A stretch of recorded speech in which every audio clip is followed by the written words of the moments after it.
3 months of unemployment had drained my savings down to $47 and change. The eviction notice taped to my apartment door gave me exactly 2 weeks to come up with rent money, and the warehouse job I'd lost in June wasn't coming back anytime soon.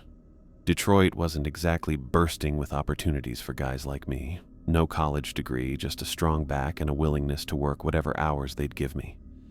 I'd been scrolling through job listings on my phone for the 3rd time that day when the MartCorp posting caught my attention. Overnight cashier position, full-time hours, starting immediately. The pay rate made me double-check the number. $22.50 an hour for running a register and stocking shelves. That was more than I'd made doing heavy lifting and operating forklifts.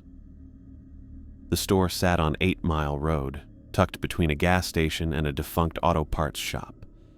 I'd driven past it plenty of times but never really noticed it, just another generic retail chain with bright blue signage and promises of everyday low prices.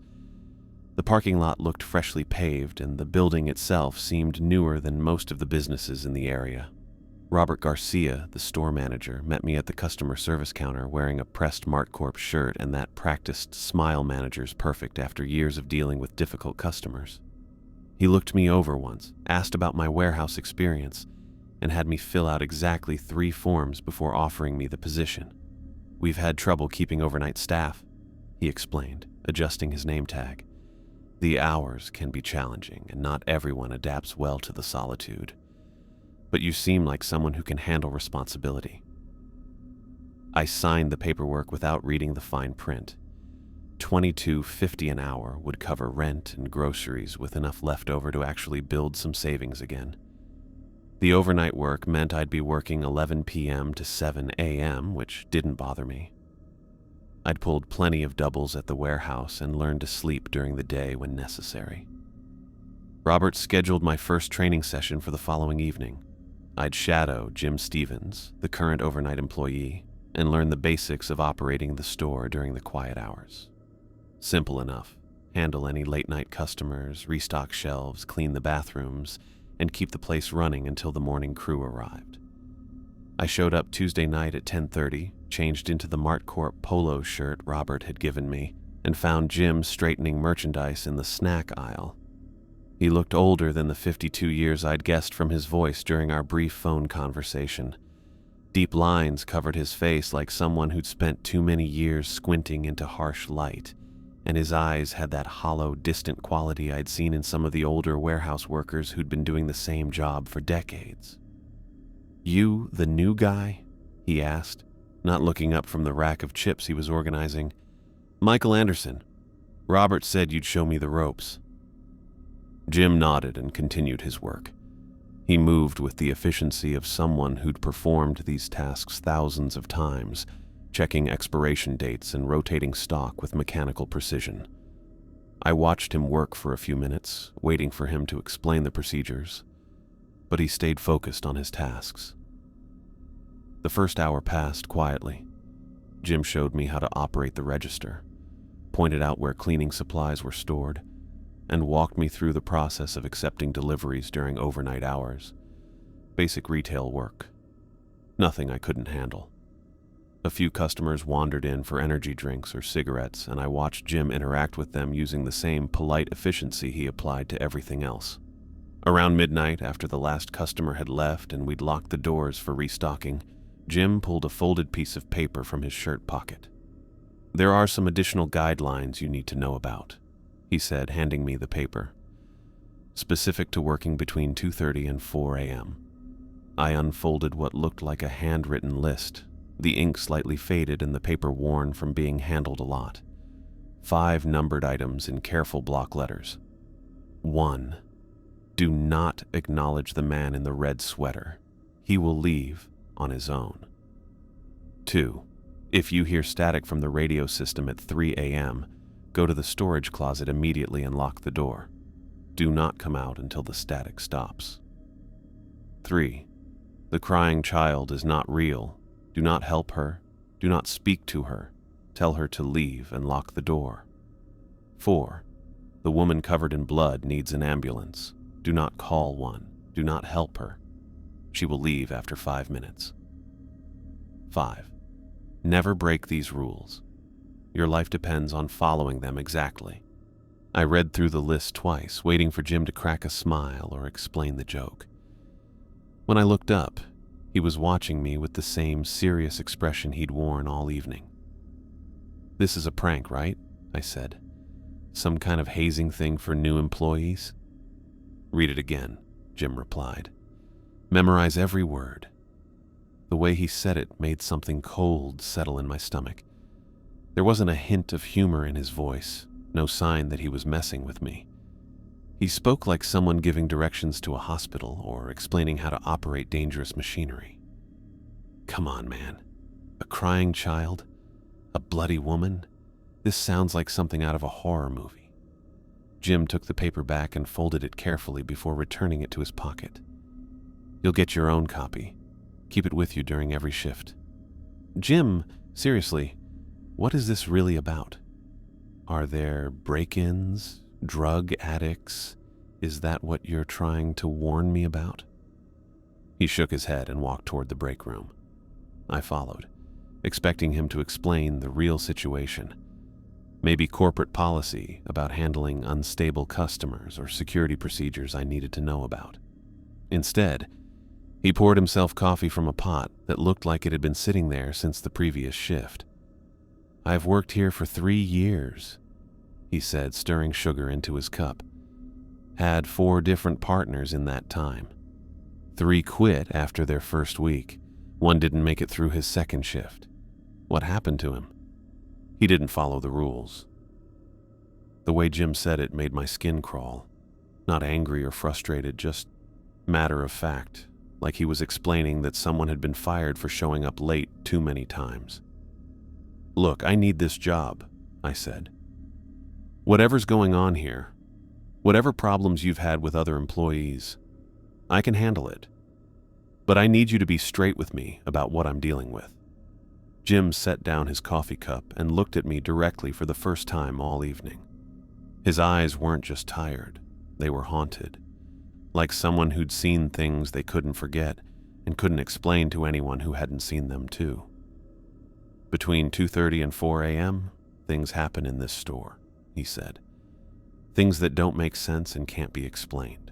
The rules aren't suggestions or security procedures. They're instructions for staying alive." I laughed, but it came out strained and uncomfortable. "You're serious about this?" "Dead serious." The rest of the training session passed quietly. Jim showed me how to operate the floor buffer, explained the delivery schedule, and walked me through closing procedures. But the conversation about the rules stayed with us, making every ordinary task feel charged with hidden meaning. When my shift ended at 7 a.m., Jim handed me a photocopy of the rules list. "Your first solo shift is tomorrow night," he said. "Read these until you know them by heart. When the time comes, don't hesitate. Don't try to be a hero. Just follow the rules and you'll be fine." I walked to my car in the early morning light, the paper folded in my pocket. The whole thing still felt like an elaborate joke, but something about Jim's weathered face and hollow eyes made it impossible to dismiss completely.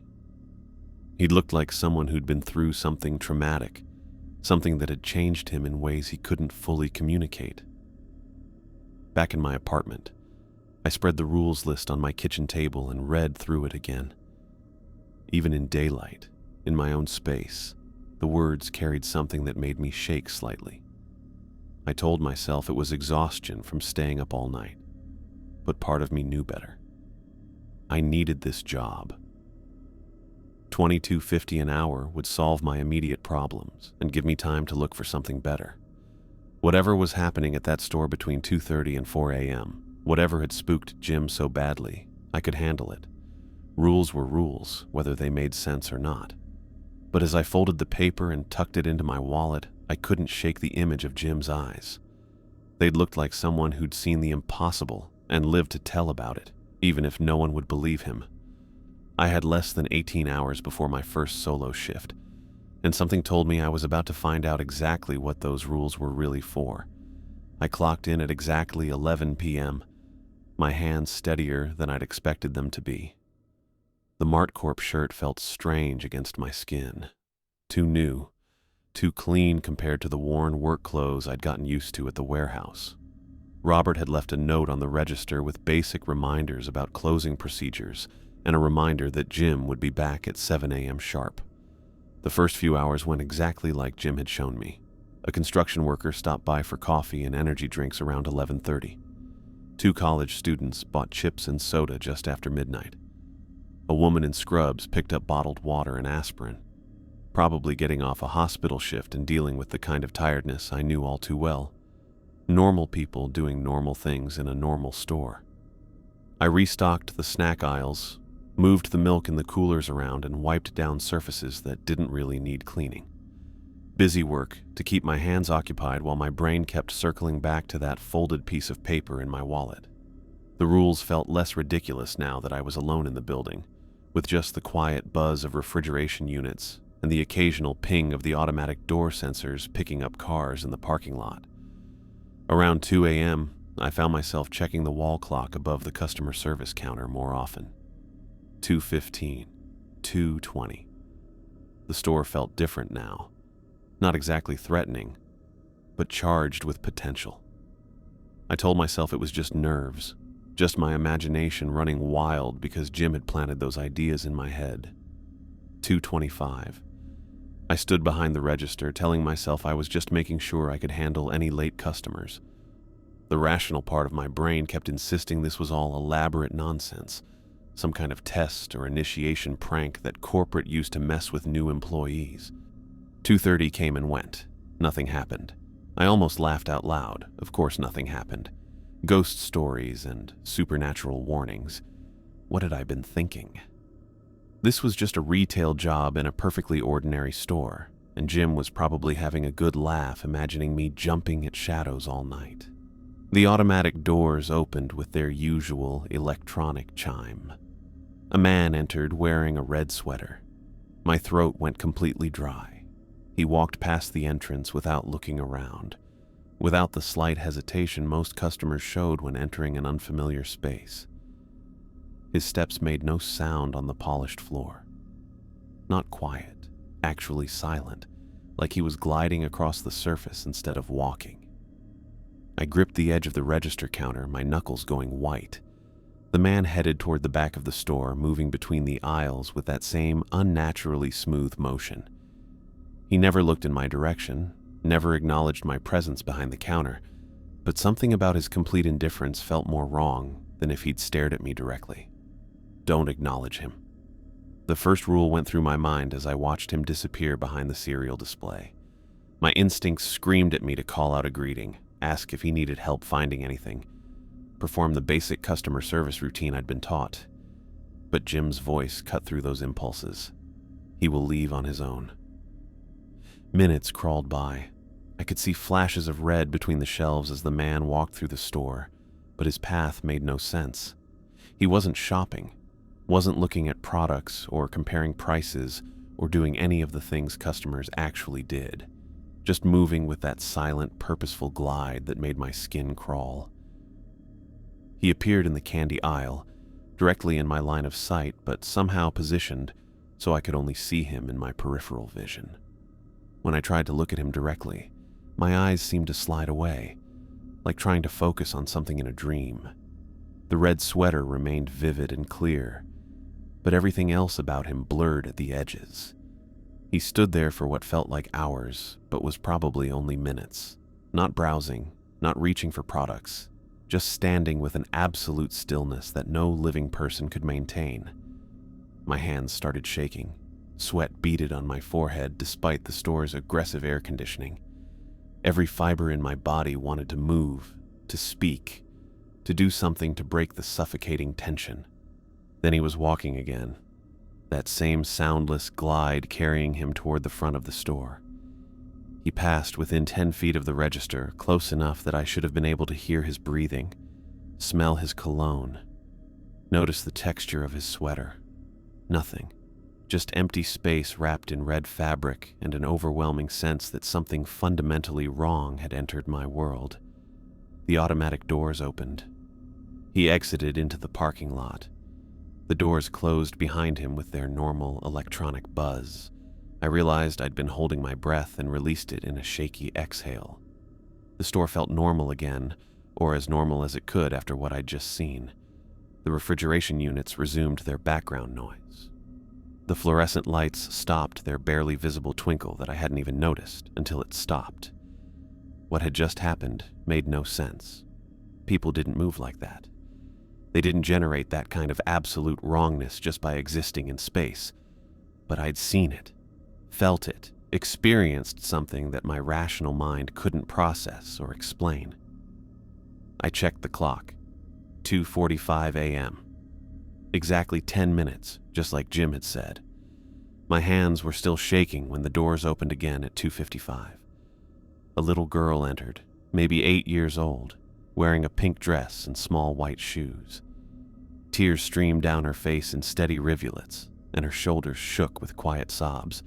She walked directly to the counter, looking up at me with huge, desperate eyes. "Excuse me," she said, her voice thick with crying. "Can you help me find my mommy? I can't find her anywhere, and I'm really scared." Every instinct I had told me to help her. This was a child, lost, scared, needing an adult to take care of her and fix whatever had gone wrong. I moved toward the phone to call the police before I caught myself. The crying child is not real. Jim's words hit me hard. This little girl, with her real tears and terrified expression, wasn't real. The thing standing in front of me, looking so perfectly helpless and innocent, was something else entirely. "You need to leave," I said, my voice coming out rougher than I'd intended. The girl's eyes widened. "But I can't find my mommy. Please, I just need help. Can't you call someone?" Her voice broke on the last word, and the sound nearly broke my resolve. She looked so real, so genuinely frightened. How was I supposed to turn away a lost child? What kind of person did that make me? But I remembered Jim's troubled eyes, the way he'd spoken about employees who hadn't made it through their shifts. I thought about the man in the red sweater and the way reality itself had seemed to bend around his presence. "You need to leave now," I repeated, walking around the counter toward the door controls. "Please don't make me go back out there alone," the girl whispered. "It's dark and I don't know where I am." My hand hovered over the door lock button. She looked so small, so vulnerable. Every decent impulse in my body rebelled against what I was doing. But Jim's warning repeated stronger. Do not help her. Do not speak to her. I'd already spoken to her, already broken part of the rule, but I could still follow the rest. I pressed the lock button and turned on the door controls. The girl stood there for a moment, tears still flowing, looking at me with an expression of betrayal that would probably haunt my dreams for years. Then she turned and walked back toward the entrance. The doors opened for her, and she stepped out into the empty parking lot. I watched through the glass as she moved across the asphalt, her small figure getting smaller until the darkness swallowed her completely. The parking lot was empty. No cars except mine. No sign that anyone had ever been there at all. I checked the clock and watched the digital numbers flip to 3 a.m. exactly. The radio system came to life with a burst of static so loud and harsh that I jumped behind the counter. What started as background noise quickly grew into an aggressive wall of white noise that filled every corner of the store, drowning out the buzz of refrigeration units and making my teeth ache from the frequency. The second rule kicked in like muscle memory. I left the register and walked quickly toward the back of the store, past the employee break room and toward the narrow hallway that led to the storage area. My hands worked with the key ring Jim had given me, sorting through different keys while the static grew louder behind me. The storage closet sat at the very back of the building, crammed between the employee bathroom and a utility room that housed the store's electrical panels. I'd seen it during training, but never went inside.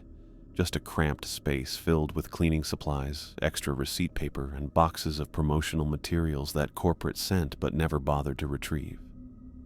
I unlocked the door and squeezed inside, pulling it shut behind me and turning the deadbolt. The space was barely large enough for one person to stand comfortably, with metal shelving units lined up against 3 walls and just enough floor space to avoid bumping into boxes of paper towels. A single bare bulb hung from the ceiling, controlled by a pull chain that I left alone. Better to sit in darkness than risk any light bleeding under the door. The static reached even here, muffled but still overwhelming. I pressed my back against the far wall, sandwiched between boxes of industrial cleaning supplies, and tried to steady my breathing. 22 minutes. I just needed to wait 22 minutes and whatever was happening out there would stop. Footsteps carried through the store above the static. Heavy, deliberate steps that moved between the aisles with purpose. Not the smooth, gliding motion of the man in the red sweater, but actual footfalls that suggested weight and substance. The sounds grew closer, moving from the front of the store toward the back area where I was hiding. Michael. My name drifted through the static, spoken in a voice that sounded almost familiar, almost like Jim's voice, but with something wrong in the tone that made my skin crawl. The voice called again, closer now, like someone walking through the break room area. Michael, where are you? You don't need to hide from us. Us. The word hit me like ice water. How many of them were out there? More footsteps joined the first set, creating a rhythm of movement that suggested multiple figures searching the store. The voices multiplied too. Sometimes Jim's voice, sometimes Robert's. Sometimes voices I didn't recognize, but that felt familiar in ways I couldn't explain. We're here to help you, Michael. This job is too dangerous. Come out, and we'll take you somewhere safe. The logical part of my brain knew this was wrong. Jim was at home, probably asleep. Robert was definitely not wandering around the store at 3 a.m. But the voices sounded so reasonable, so concerned for my welfare. The emotional tone was perfect. Exactly what caring colleagues would sound like if they'd come to rescue me from this nightmare. Something scratched at the closet door, fingernails dragging across wood in slow, deliberate lines. Not frantic scratching like an animal, but methodical, patient scraping that suggested intelligence behind the action. The sound made my teeth clench and gave me chills. Michael, we know you're in there. Jim's voice again, coming from directly outside the door. This isn't how it's supposed to work. The rules are meant to protect customers, not employees. You're not supposed to be locked in a closet while we handle the real problems. The scratching continued, accompanied by what sounded like knuckles tapping against the door frame. Gentle knocking, like someone trying to get my attention without being rude about it. There's been a misunderstanding about the procedures, Robert's voice joined in. Corporate sent us to clarify the overnight protocols. You can come out now. Everything's been resolved. I covered my ears with both hands, pressing my palms tight against my head to block out the voices, but they seemed to come from inside the closet now, whispered directly into my brain despite the physical barrier of my hands. Don't make this harder than it needs to be, Michael. We just want to help. The scratching grew more insistent, joined by a sound like multiple hands pressing against the door, not trying to break it down, just touching it, feeling for weak points or gaps where fingers might slip through. Your family is worried about you. They sent us to bring you home. I didn't have family. My parents had died in a car accident 6 years ago, and I had no siblings, no close relatives who would even know where I worked. But the voice spoke with such conviction, such intimate concern, that for a moment I almost believed it. The static reached a peak that made my eardrums throb. Through the noise, I could hear more voices joining the chorus outside the door. Dozens of them now, all calling my name, all offering help and safety and reasonable explanations for why I should abandon the rules and come out of hiding. Then, as quickly as it had started, the static cut off. Silence filled the store. No footsteps, no voices, no scratching at the door. Just the background buzz of refrigeration units and the barely audible noise of fluorescent lighting. I could hear my own breathing, harsh and rapid in the cramped space. I checked my watch in the darkness, holding it close to my face to read the glowing digits. 3:22 a.m. 22 minutes exactly, just like the rule had specified. But I stayed put for another 5 minutes, counting each second to make sure whatever had been out there was truly gone. At 3:27, I finally reached for the door handle, turned the deadbolt, and eased the door open. The store looked completely normal. Clean aisles, properly stocked shelves, no sign that anything unusual had happened. I walked back toward the front of the store, checking each aisle as I passed. Everything was exactly as I'd left it, down to the register receipt I'd abandoned when the static started. I positioned myself behind the counter again, hands still shaking slightly from adrenaline. 3:30 a.m. on the wall clock, just 30 minutes left until 4, and then this whole nightmare would be over for another night. The automatic doors opened with their electronic chime. A woman stumbled through the entrance, and my stomach dropped. Blood soaked her clothing from head to toe, not spatters or stains, but complete saturation that made her white blouse appear burgundy in the fluorescent lighting. Her face was twisted in genuine agony, eyes wide with pain and terror, mouth open in a scream that filled the entire store. "Help me!" she screamed, stumbling toward the counter. "Please, someone call an ambulance. I'm bleeding to death." She looked real. More real than the man in the red sweater or even the crying child. Her movements had weight and substance. Her voice sounded like normal human speech, and the blood on her clothes looked wet and fresh. Every instinct in my body demanded that I reach for the phone and dial 911. I held onto the edge of the counter until my knuckles went white, but I didn't move. "Please!" she begged, reaching toward me with hands that left red prints on the counter surface. "I was in an accident. I need a hospital. Why won't you help me?" The blood covered her so thoroughly that I couldn't see the actual injuries. Her face stayed unmarked, though twisted with pain, and she moved with surprising strength for someone who claimed to be dying. She pressed both palms against the counter, leaning forward to get closer to me. "I have children," she whispered, her voice breaking. "They need their mother. Please don't let me die in here." Tears mixed with the blood on her cheeks. The combination created pink streams that dripped from her chin onto the white tile floor.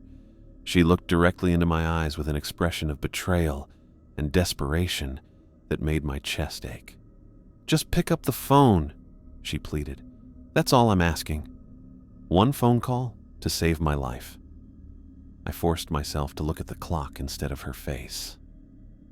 3:31 a.m. 4 minutes to go. "My husband is looking for me," she continued, her voice growing weaker. "He doesn't know where I went. I was just driving to the store for milk, and now... Please, I'm getting dizzy. I don't think I have much time left." Her knees buckled slightly, and she caught herself against the counter. More blood smeared across the surface, leaving handprints that looked disturbingly human. She was shaking now, either from blood loss or shock, and her breathing came in short, ragged gasps.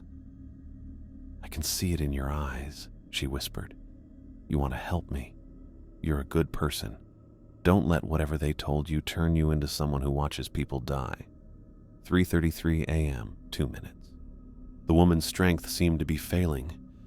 She slumped against the counter, her weight supported entirely by her arms, blood now pooling on the floor around her feet. Her eyes never left mine, holding an expression of desperate hope that maybe, at the last second, human compassion would override whatever instructions I'd been given. "I forgive you," she said softly, her voice barely audible now. "Even if you can't help me, I forgive you. You're just scared. I understand." The words hit harder than any of her previous pleas. She wasn't angry or accusatory, just sad, accepting that she was going to die because I was too frightened to make a simple phone call. The blood on her clothes looked fresh and wet. The pain in her eyes looked absolutely real, and every detail of her appearance suggested a real human being in desperate need of medical attention. 3:35 a.m. The woman got up with surprising sudden strength. The pain left her expression, replaced by something cold and calculating. She looked at me for one more moment, Her head tilted slightly to one side like she was studying my face. Then she turned and walked toward the exit with steady, confident steps. No stumbling, no weakness, no sign of the injuries that had supposedly brought her to death's door. The blood remained on her clothes, but it no longer seemed to affect her movement or balance.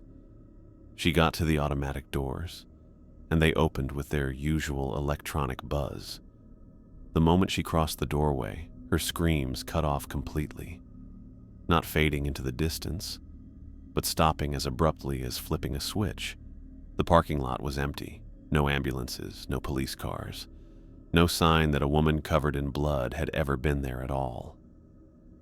I looked down at the counter where she'd pressed her hands. The surface was clean, unmarked, showing no trace of the blood that had smeared across it just moments before. 4 a.m. arrived in blessed silence. I sat behind the register staring at the spot where the bloody woman had pressed her hands against the counter, even though no trace remained of her presence. The clock showed 5:47 a.m. when I heard keys jingling outside the front entrance. My muscles tensed automatically before I recognized Jim's weathered face through the glass doors. He entered carrying a thermos and wearing the same tired expression I'd seen during training, but his eyes immediately found mine with a knowing look that made my stomach turn. He wasn't supposed to arrive until 7, but here he was, walking through the store like he expected to find me exactly where I sat. "You made it through," he said, heading toward the break room without breaking stride. I followed him, my legs unsteady after hours of adrenaline crashes.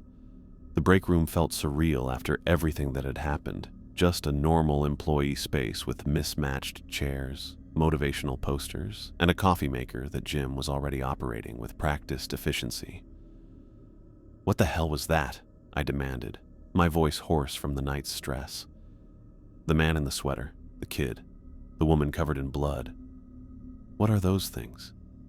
Jim poured coffee into a chipped Martcorp mug, the liquid steaming in the fluorescent light. He took a long sip before answering, like he needed the caffeine to fuel this conversation.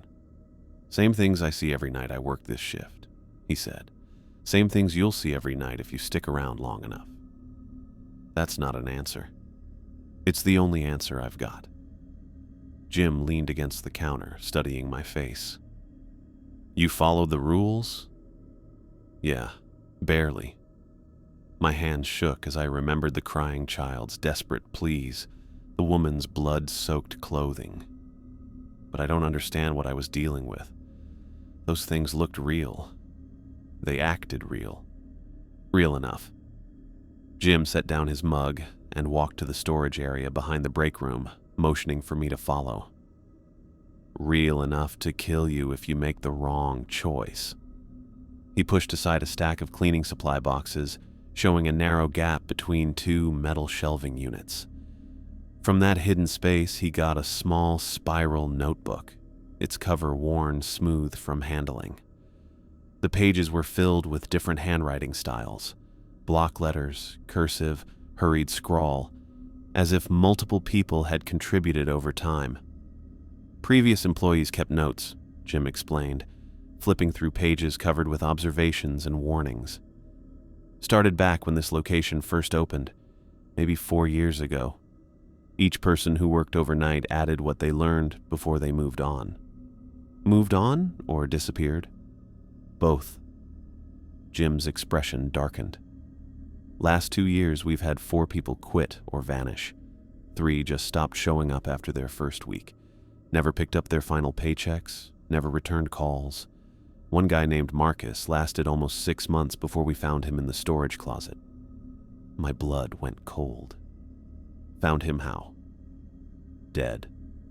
Locked himself in during the radio static, but something got to him anyway. Store manager before Robert said it looked like he'd been torn apart from the inside. Jim turned a page, revealing a detailed sketch of the crying child. Marcus broke the rule about acknowledging her. Left notes in here about hearing her voice outside the closet, how she promised to help him if he just opened the door. I stared at the drawing, recognizing every detail of the girl who had begged me for help just hours earlier. Whoever had drawn this had captured the exact curve of her tears, the desperate expression that had nearly broken my resolve. "What are they?" I asked again. "Best guess?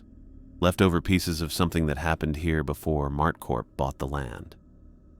Jim flipped to an earlier section of the notebook, revealing newspaper clippings taped to pages.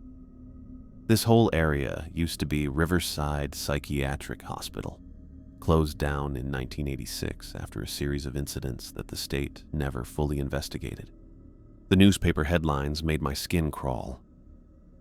7 patients found dead at Riverside. Hospital closure follows investigation.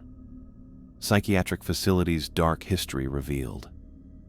The articles were yellowed with age, their text small and difficult to read in the break room's harsh lighting. Hospital had problems for years before it closed, Jim continued. Patients going missing, staff reporting strange incidents, multiple deaths that couldn't be explained. Then one night, 7 people died in what officials called a tragic accident involving faulty electrical systems. Place shut down 6 months later. And you think those things in the store are connected to the hospital? I think whatever happened in that building left something behind. Something that doesn't like being disturbed. Jim closed the notebook but kept it in his hands like a protective talisman. Martcorp built right over the old foundation. Probably saved money by not having to clear all the underground infrastructure. The rational part of my brain wanted to reject this explanation, but after what I'd witnessed, rational thinking felt like a luxury I couldn't afford. The man in the red sweater's unnatural movement, the crying child's perfect manipulation, the bloody woman's impossible transformation, they all defied normal explanation. "The rules," I said. "How did previous employees figure them out?" "Trial and error. Lots of error." Jim opened the notebook again, revealing pages of crossed-out instructions and revised warnings. Early notes talk about employees trying to help the woman, trying to call police about the child. Those people either quit immediately or didn't make it through their next shift. "What happens if you break a rule?" Jim's expression grew serious. "Depends on which one. The sweater guy mostly just watches, so ignoring him usually works out fine. But the radiostatic rule exists because something else comes out during that time, something that the closet keeps away from you. Break that rule, and you end up like Marcus." "And the child?" "Most dangerous of all. She feeds on acknowledgement, gets stronger every time someone responds to her, but the real problem is that she doesn't stay in the store." Jim pointed to a page covered with frantic handwriting. "Employee named Sarah wrote this after she talked to the child during her first shift. Thing followed her home, appeared in her apartment, her car, her workplace during the day, drove her completely insane before she disappeared." The words hit me like ice water. I thought about my small apartment, my bed where I'd tried to sleep after training, the false security of daylight and familiar surroundings. "The woman's different," Jim continued. "She feeds on sympathy, gets violent if you try to help her, but she stays contained to the store, only appears during her scheduled time. Break that rule, and she'll tear you apart right here on the sales floor." Scheduled time? They all follow patterns. Same time, same behaviors, same duration, like they're replaying something that already happened. Jim glanced at the break room clock. "Thing is, once you break any rule, you become marked. They can sense it somehow, know you're vulnerable. Makes every future encounter more dangerous until they eventually get you." I thought about the woman's final words, the forgiveness in her voice that had almost broken my resolve. How close had I come to reaching for that phone? How close had I come to marking myself as prey? "Why don't you quit?" I asked. "Why does anyone stay here knowing this?" Jim laughed, but there was no humor in the sound. "Same reason you took the job. Money.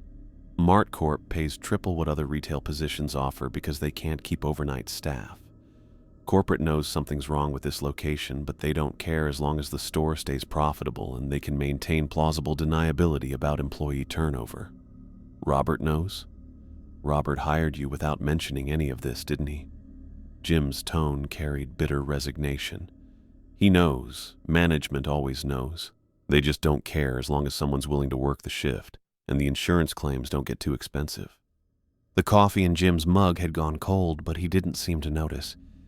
He stood there in the break room's harsh lighting, looking older than his 52 years, like someone who had seen too much and accepted things no person should have to accept. "So what now?" I asked. "Now you decide if you can live with this reality or if you want to find another job." Jim tucked the notebook back into its hiding place behind the cleaning supplies. "Fair warning, though. Finding work that pays this well without a college degree isn't easy in Detroit. I've been here 3 years because I need the money and I'm too old to start over somewhere else.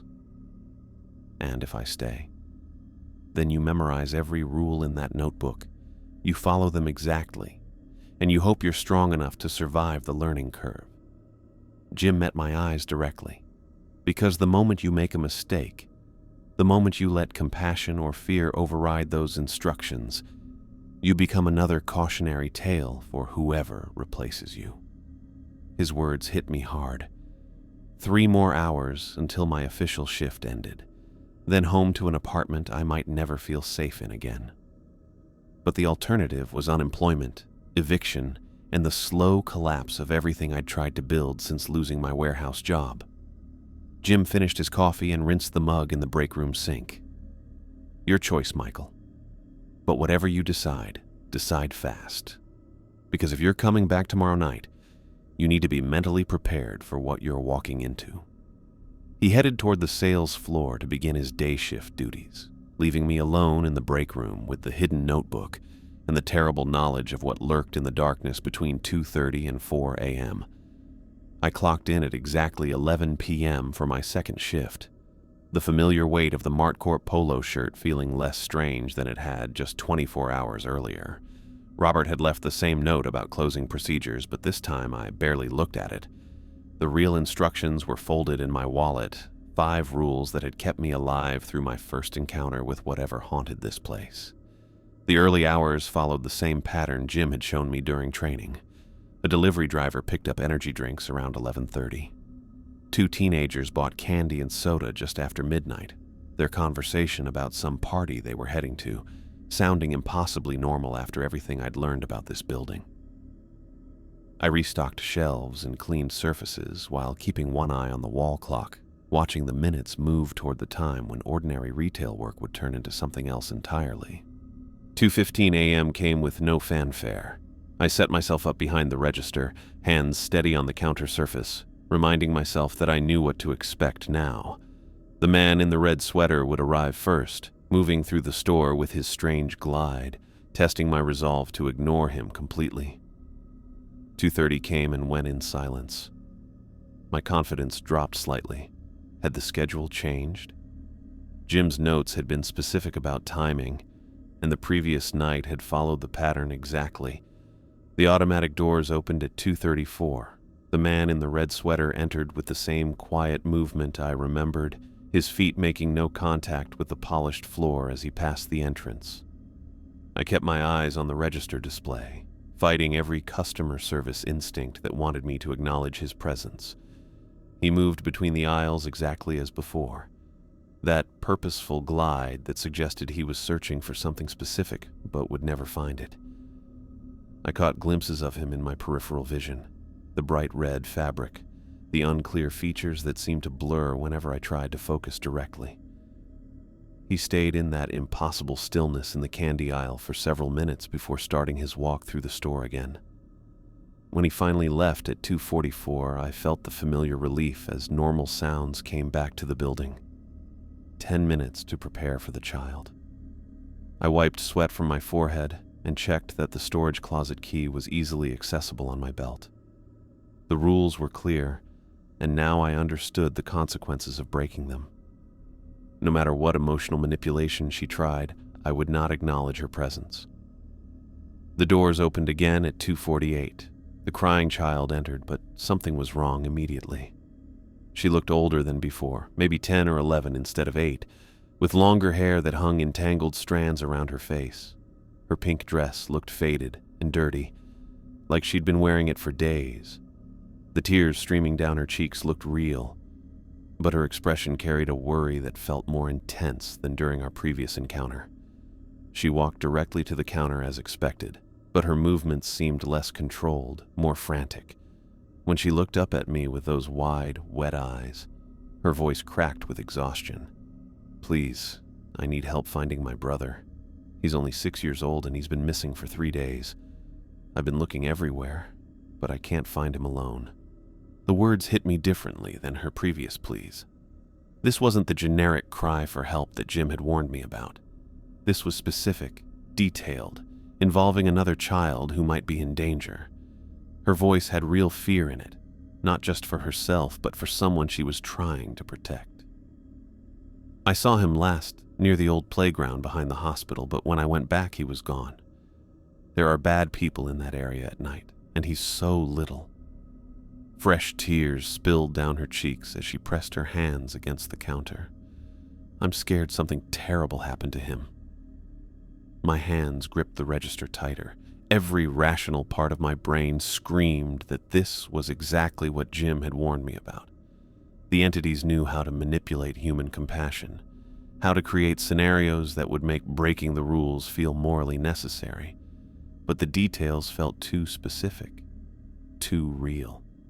A 6-year-old boy lost near an abandoned hospital, a sister searching desperately for 3 days. Please, I just need someone to help me look, or call the police and tell them about my brother. His name is Tommy, and he has brown hair, and he was wearing a blue jacket when I lost him. The name, the description, the specific location. None of this matched the generic manipulation tactics Jim had described. This felt like encountering a real child with a real crisis, someone who genuinely needed adult help to navigate a dangerous situation. "He might be hurt," she whispered, her voice breaking completely. "What if he's lying somewhere scared and alone? What if those bad people found him?" I stared at her desperate face, at the exhaustion in her posture, at the way her small hands trembled against the counter surface. Every decent instinct I possessed demanded that I respond, that I ask the obvious question about where exactly she'd seen him last. "Where did you see him near the playground?" The words left my mouth before I could stop them. The change was instant and terrifying. Her tears stopped as if someone had turned off a faucet. The desperate expression disappeared, replaced by something cold and dangerous that made my blood freeze. When she smiled, her mouth stretched too wide, showing rows of sharp teeth that belonged in a shark's jaw rather than a child's face. The temperature in the store dropped so suddenly that my breath became visible in the air. Every fluorescent light began flashing violently, making her face appear to change between human and something else entirely. "Thank you," she said. But her voice sounded like multiple people speaking in unison. Children's voices layered with adult tones and something inhuman underneath it all. "Thank you for acknowledging me." She began moving toward the counter, but her steps were wrong, jerky and unnatural, like a marionette controlled by an inexperienced puppeteer. Her head tilted at an impossible angle as she approached, those too many teeth bright in the stuttering light. Terror ran through me as Jim's warnings came back. I had acknowledged her. I had spoken to her directly. I had broken the most important rule and marked myself as prey. I turned and ran toward the back of the store, my feet slipping on the polished floor as the lights continued their violent strobing. Behind me, I heard the sound of her pursuit. Not running footsteps, but something like claws scraping across tile mixed with that horrible, multi-voice laughter. The storage closet seemed far away as I ran down the narrow hallway. My hands fumbled with the key ring, sorting frantically through different keys while the temperature continued dropping around me. Ice crystals began forming on the walls, and my breath came out in thick clouds. I looked back and saw her moving fast, covering the distance between us in lurching, inhuman bounds. She appeared directly in front of me just as I reached the closet door, blocking my path with arms that had grown too long and fingers that ended in black claws. "You can't hide from me anymore," she said in that chorus of voices. "You invited me in." She grabbed my left arm with crushing strength that felt like a steel vise wrapped in burning ice. The cold went through my shirt sleeve and into my skin, intense enough to make me scream. Her grip was incredibly powerful, easily capable of snapping bone, and the frozen burning sensation spread up toward my shoulder. I yanked backward with every ounce of strength I had, adrenaline giving me just enough force to break free from her hold. My shirt sleeve tore as I pulled away, leaving fabric in her claws. I got the key into the lock, turned it, and threw myself into the storage closet just as something huge crashed against the door from outside. The impact shook the entire frame, rattling the hinges and sending vibrations through the floor. I turned the deadbolt and pressed my back against the far wall, surrounded by boxes of cleaning supplies in the cramped darkness. Another crash against the door, harder this time, followed by the sound of claws scraping against wood in long, deliberate lines. The scratching stopped. I pressed my ear against the door, trying to hear anything beyond the blood rushing in my ears. Complete silence had replaced the chaos that had been tearing through the store for what felt like hours. My left arm hurt where her claws had grabbed me, the skin still burning with that weird cold even through my torn shirt sleeve. Minutes went by without any sound from the sales floor. No crashing, no weird laughter, no objects being thrown across aisles. The lights had stopped their crazy flashing, leaving me in the storage closet's darkness with only the steady buzz of the building's electrical systems. I checked my phone's screen. 4:17 a.m. Whatever had been hunting me had finally stopped at the designated time, just like Jim's rules had predicted. The entities followed patterns, schedules, limitations that they couldn't break even when feeding on acknowledgement and rage. My hand shook as I reached for the deadbolt. Every instinct told me not to open the door, not to trust that the silence meant safety. But I couldn't stay locked in this cramped space forever, surrounded by boxes of toilet paper and cleaning supplies. The lock turned with a soft click that seemed way too loud. I cracked the door open, peering through the narrow gap into the hallway behind the break room. Empty. The floor was covered with debris, but nothing moved in the shadows. I stepped out of the closet and immediately understood why Jim had looked so haunted during our training sessions. The store was completely destroyed. Every shelf in the main area had been knocked over, creating a mess of fallen metal fixtures and scattered stuff. Bags of chips and boxes of cereal covered the floor in a mess of torn packages and spilled contents. The refrigerated units had been pulled away from the walls, their doors hanging open with products scattered in melting puddles across the tiles. Long cuts marked the walls, parallel scratches that ran from floor to ceiling, like something with huge claws had dragged them through the drywall. The scratches were too deep and too regular to have been made by any tool I could imagine. Each line cut through paint, plaster, and into the wooden studs beneath. I walked through the wreckage in a daze, stepping over crushed soda cans and broken glass from broken bottles.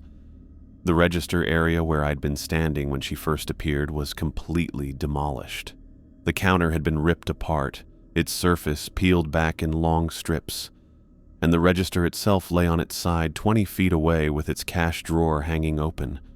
Product displays that had taken hours to arrange were scattered like confetti. The magazine rack had been twisted into a pretzel, its metal frame bent at impossible angles. Even the heavy security cameras mounted near the ceiling hung at twisted angles, their lenses pointing in random directions. This wasn't random destruction. Every damaged surface showed the same deliberate claw marks, the same methodical fury that had been directed at me but taken out on the store itself when I'd reached the safety of the closet.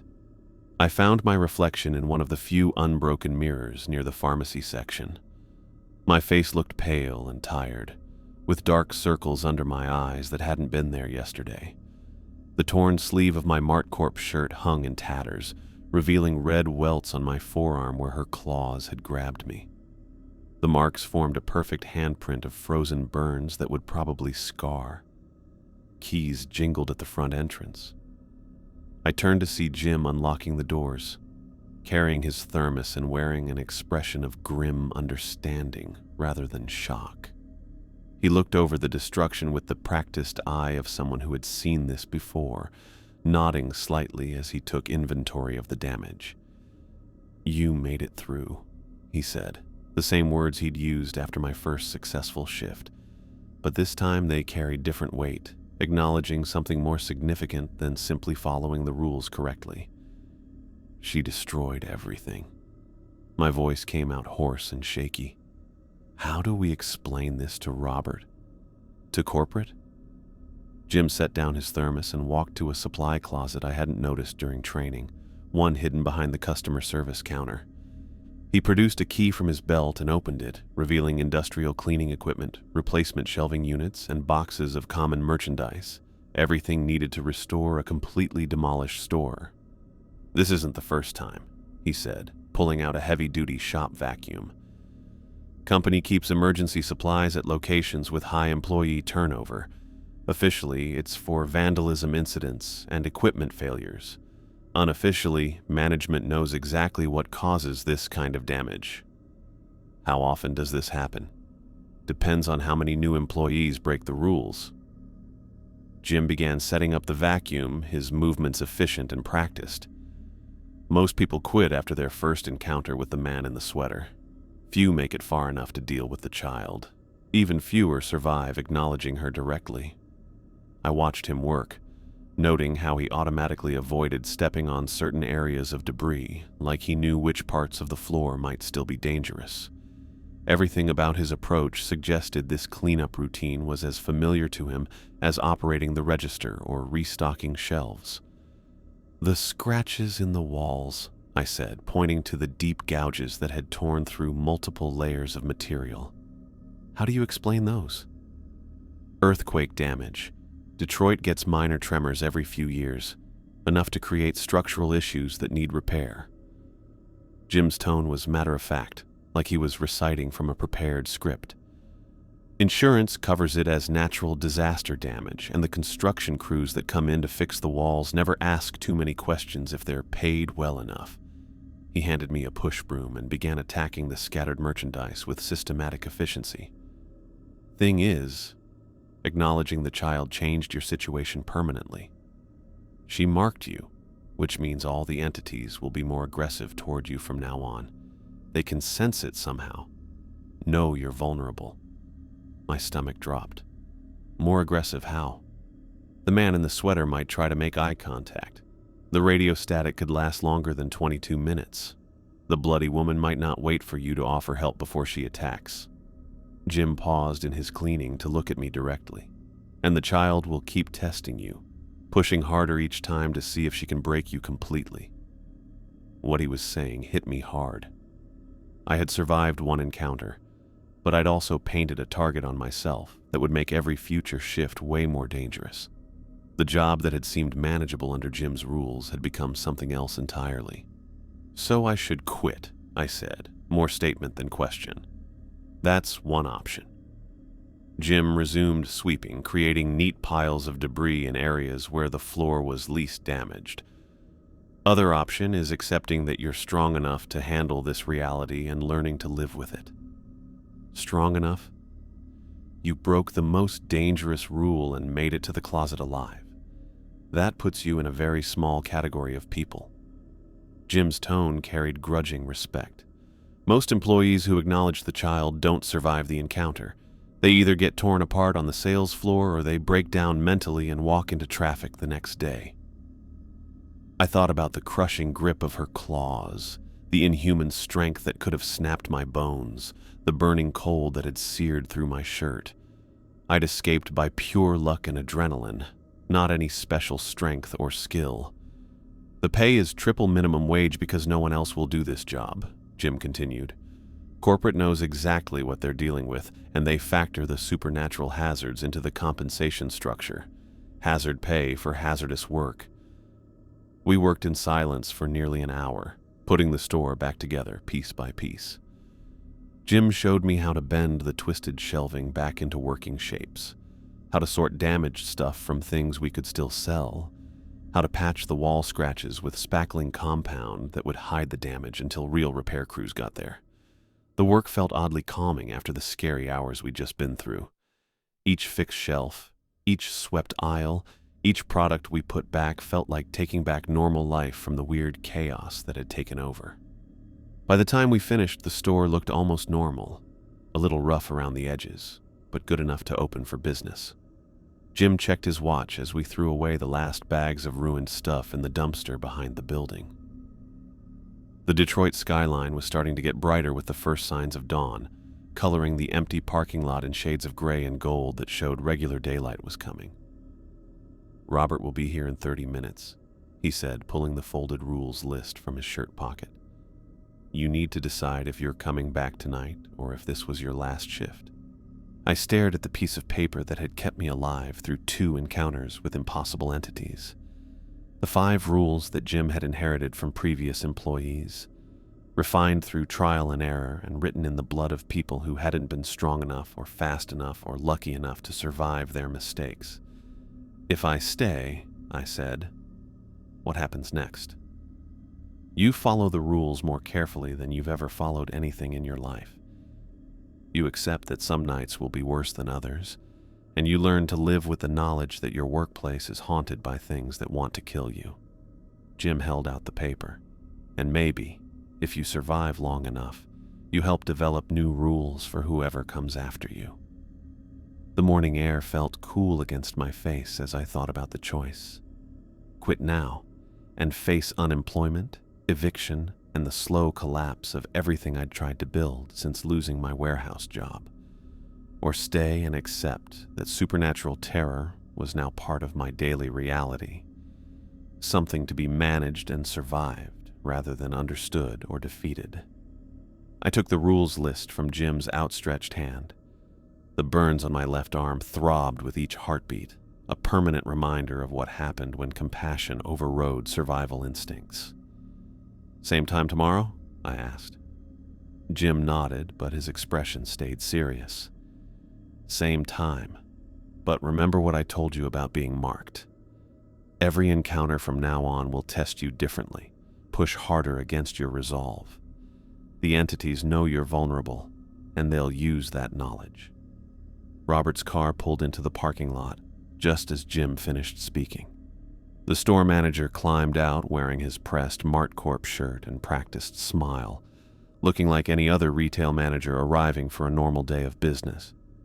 He looked around the building's exterior, noticed our presence, and walked toward the entrance without showing any surprise at finding us there early. "Rough night?"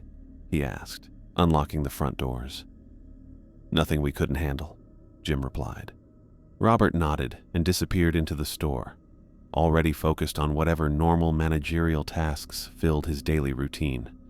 No questions about the emergency cleanup, no concern about employee safety, no acknowledgement that his overnight staff had spent hours fighting for survival against inhuman predators. Just business as usual at MartCorp. I folded the rules list and tucked it back into my wallet, next to the $47 that had driven me to take this job in the first place. The money was still there. Still not enough to cover rent and groceries. Still a reminder of why I couldn't afford to walk away from triple minimum wage regardless of the supernatural strings attached. Jim gathered his cleaning supplies and went inside to begin his day-turn duties. I stood alone in the parking lot as Detroit woke up around me, watching ordinary people drive to ordinary jobs where the biggest hazards were difficult customers and workplace politics. But I wasn't ordinary anymore. I was marked, targeted, forever changed by acknowledging something that shouldn't exist. And tomorrow night, I would clock in again and face whatever new horrors that acknowledgement had invited into my life. The sun climbed higher above the city skyline, burning away the places where impossible things lurked and waited for darkness to return. In 12 hours, I would be back behind the register, following rules that kept me alive and hoping I was strong enough to survive whatever came next.